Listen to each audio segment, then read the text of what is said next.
Bonjour à toutes et à tous, bienvenue dans cette vidéo de dépannage. Agnès m'a demandé de l'aider à faire le démarrage de cet abat-jour. C'est un modèle de Claudine Bigot qu'elle a acheté lors d'un convige il y a une quinzaine d'années. Donc je ne suis pas sûre qu'ils soient encore en vente. À vous de vous renseigner auprès de Claudine Bigot.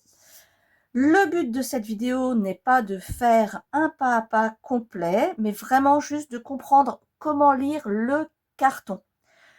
Car quand on a des indications sur le nombre de fuseaux, comme ici, c'est parfois difficile d'être sûr de bien les placer au démarrage. Donc on va voir comment faire, comment lire le carton, comment se dépatouiller. Le travail qui va être fait, c'est vraiment de la lecture du carton et surtout ces cartons qui sont faits par ordinateur, qui sont super beaux, mais on n'a pas forcément toutes les indications des passages de fil. Et quand on n'a pas trop l'habitude, on peut se sentir perdu. Donc on va regarder comment s'y retrouver, comment marquer le passage des fuseaux dont on a besoin, pas forcément tous, et réussir à faire surtout ici le montage. Alors heureusement qu'il y avait la photo avec, parce qu'honnêtement j'aurais eu aussi du mal pour certains passages. Nous allons voir ça ensemble.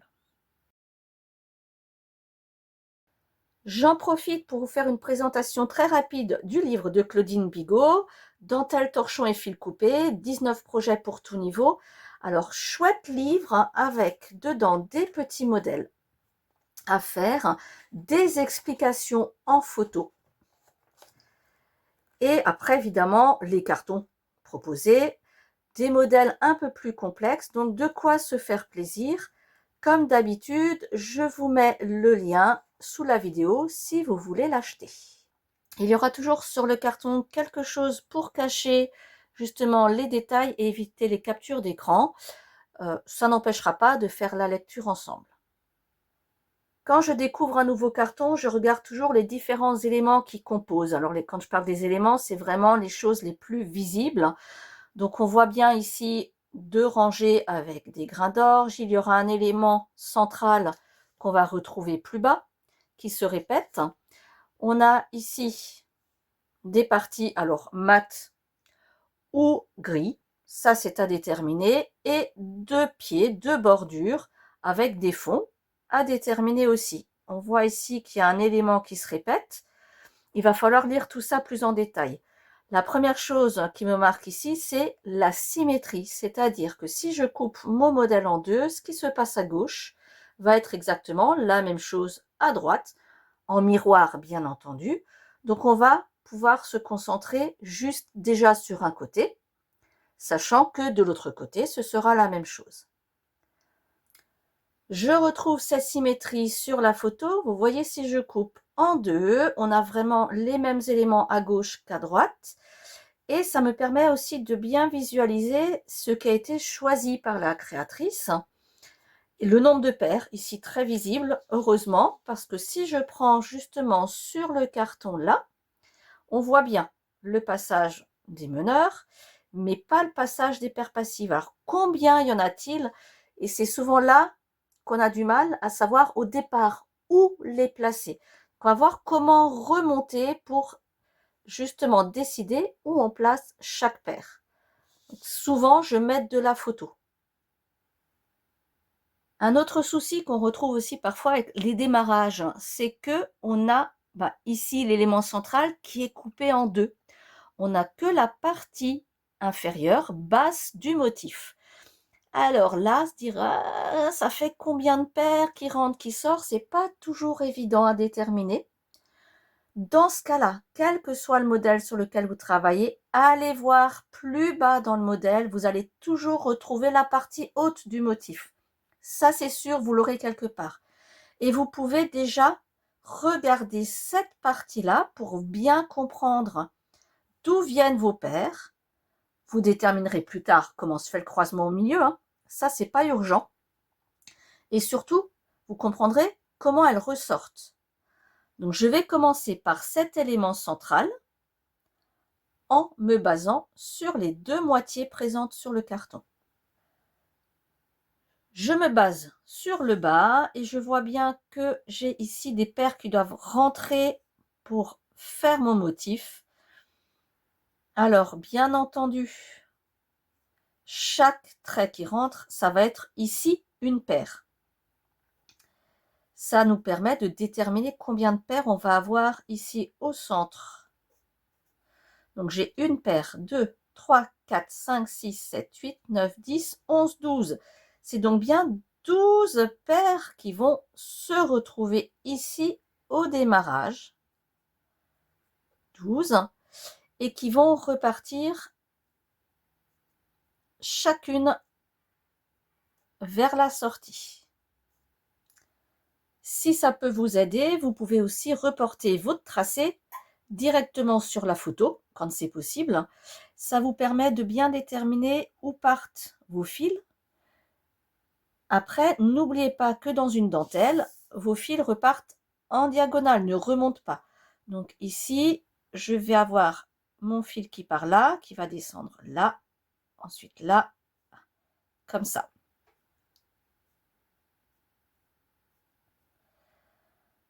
Je vois bien que à cet endroit-là et à cet endroit-là, je n'ai pas encore les paires qui arrivent. Donc, il va falloir déterminer d'où elles viennent. Une fois que j'ai déterminé le nombre de paires du motif central, il faut que je pense à noter justement les paires qui vont vous permettre de caler. Donc, je vais avoir une paire qui descend là, qui va me permettre de caler tout ça, qui va venir ici pour faire la paire manquante dans le grain d'orge. Pareil de l'autre côté. Le motif là est donc terminé. J'ai bien mis les paires qui le calent et je rajoute tout de suite dans ma liste en bas ces deux paires là. Et je continue à regarder ce qu'il se passe de chaque côté. Les éléments suivants, ça va être ces deux rangées de grains d'orge. Et on va voir si on a toutes les paires nécessaires pour les faire. Je regarde déjà avec les paires qui viennent de l'élément central.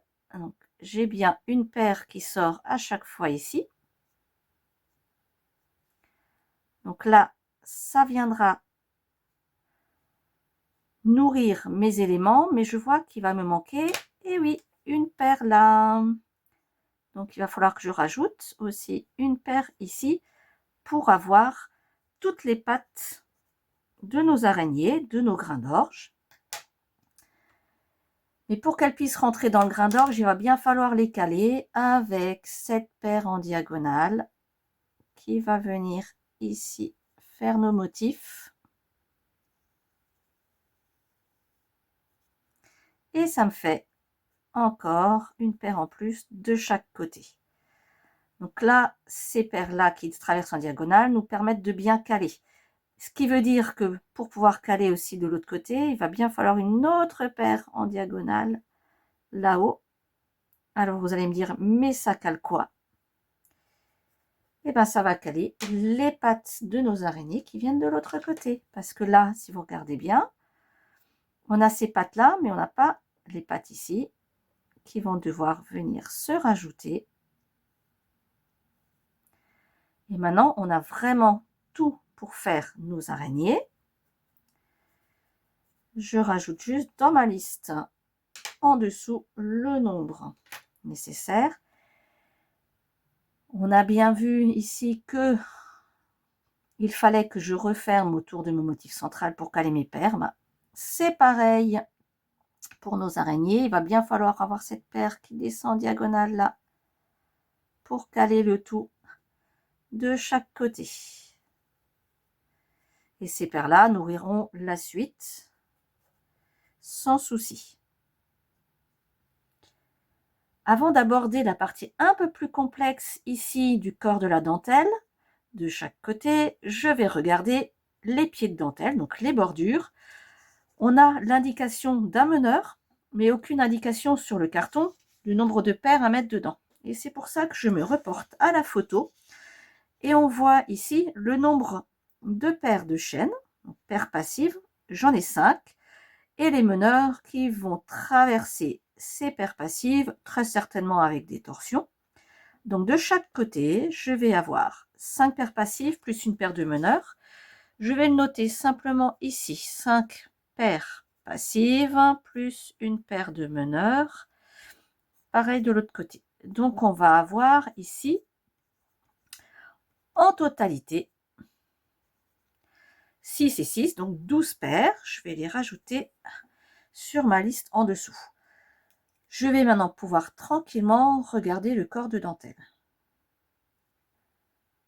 Pour le corps de la dentelle, je vois que j'ai 3 éléments ici qui sont identiques. Alors, on voit grâce à la photo que c'est de la gris, ça pourrait être du mat, il n'y a pas d'autre indication. Donc il va falloir déterminer où il démarre et si j'ai toutes les paires pour le faire grossir. Donc le démarrage se situera ici. On voit bien que je n'ai pas de paire qui arrive, donc il faut bien que je rajoute une paire ici à gauche puis à droite pour faire le démarrage. Donc je vais avoir déjà 2 paires qui s'ajoutent ici. Et si je continue, je vois bien qu'il me manque une paire ici sur la gauche et aussi une paire ici sur la droite, puisque les paires installées sont en dessous. Donc je vais devoir installer une paire ici aussi. Ce sera évidemment la même chose de l'autre côté.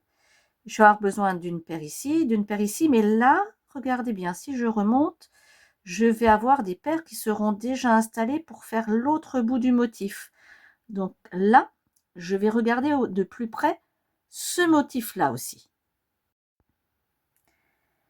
Et mon souci ici, c'est que j'ai qu'une partie du motif. Donc en général, ce que je fais, je vais voir plus bas à quoi ressemble ce motif-là. On retrouve le début ici des gris. Et comme je n'ai pas d'indication sur le nombre de paires passives, je m'aide de l'image. Et là, je regarde comment est fait ce motif. Et on voit grâce à la photo qu'il y a 2 paires passives qui se promènent dans ce motif. Alors, je ne cherche pas pour l'instant à savoir quel genre de point est utilisé pour les différents croisements. Je regarde vraiment juste le nombre de paires. Ces 2 paires ne sont pas dessinées. On a juste les meneurs et on voit bien qu'il y a des croisements, on est d'accord. Donc, il faudra tenir compte de ces 2 paires qui ne sont pas dessinées. Et pour faire le joint entre ce motif justement et mes 3 grilles, je vais avoir cette ligne vide qui va très certainement être du fond torchon, mais que vous pouvez faire en fond épingle close du Velay ou peu importe. Donc là, je vais avoir une paire en plus.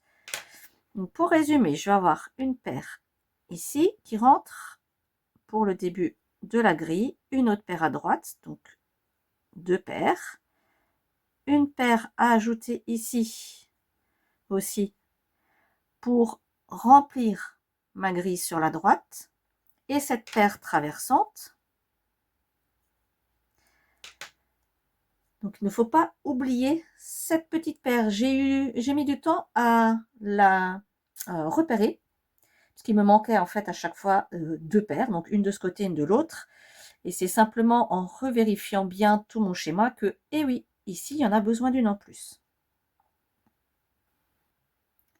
Et ce que je fais quand j'arrive à des morceaux un petit peu plus complexes, comme ici, au lieu de partir du dessus et d'aller vers en bas, je pars d'un point vide, comme ici, et je remonte à la source. C'est-à-dire que pour arriver là, pour remplir ma grille, il va bien falloir que j'ai une paire, et je remonte pour trouver son point de départ. Donc, je vais dans l'autre sens. Alors, cet autre sens, c'est pour la lecture sur papier. Évidemment, quand on va utiliser les fils, on va toujours vers le bas. Donc, je vais avoir besoin d'une paire là. Je vais avoir besoin d'une paire aussi qui remplisse cet espace-là. Donc, on peut très bien imaginer que ça va être la paire dessinée là. Et qui fait, hop, ce petit trajet-là et qui va redescendre ici. Donc là, j'ai déjà, du coup, 2 paires à ajouter en plus. Et les paires, ensuite, dont on va avoir besoin ici, elles vont bien entendu venir du motif. Donc là, on voit bien que je touche un motif complet. Donc, je ne vais pas rajouter des paires à cet endroit-là pour tous ces morceaux-là. Et comme on l'a vu dans le motif, j'ai 2 paires passives. D'ailleurs, quand on verra sur le schéma, si vous regardez en détail, c'est les paires passives qui vont ressortir à un moment pour venir se jeter dans les grilles. Plus les meneurs, donc 2 paires passives que je vais tracer ici, juste au crayon, plus les meneurs. Pareil de l'autre côté, je vais avoir deux paires passives, plus les meneurs. Donc c'est des paires passives qui finalement, vous verrez plus bas, qui vont rentrer dans le motif sûrement en sortie de gris, tout simplement. Donc on va avoir 3 paires en plus ici et 3 paires en plus ici à installer. Et normalement, on doit tout avoir. Quand vous faites ce genre de lecture, c'est que des hypothèses, hein. Je lis le carton, je peux très bien me tromper. Donc c'est pour ça aussi qu'il faut toujours se dire que je mets en place et je vérifie si ce que j'ai lu fonctionne. Il peut y avoir des erreurs, ça m'est déjà arrivé aussi dans des exercices très complexes, de mal lire et de devoir recommencer. Donc n'hésitez pas à passer par un échantillon, c'est important. Et sinon, bah vous y allez, vous testez.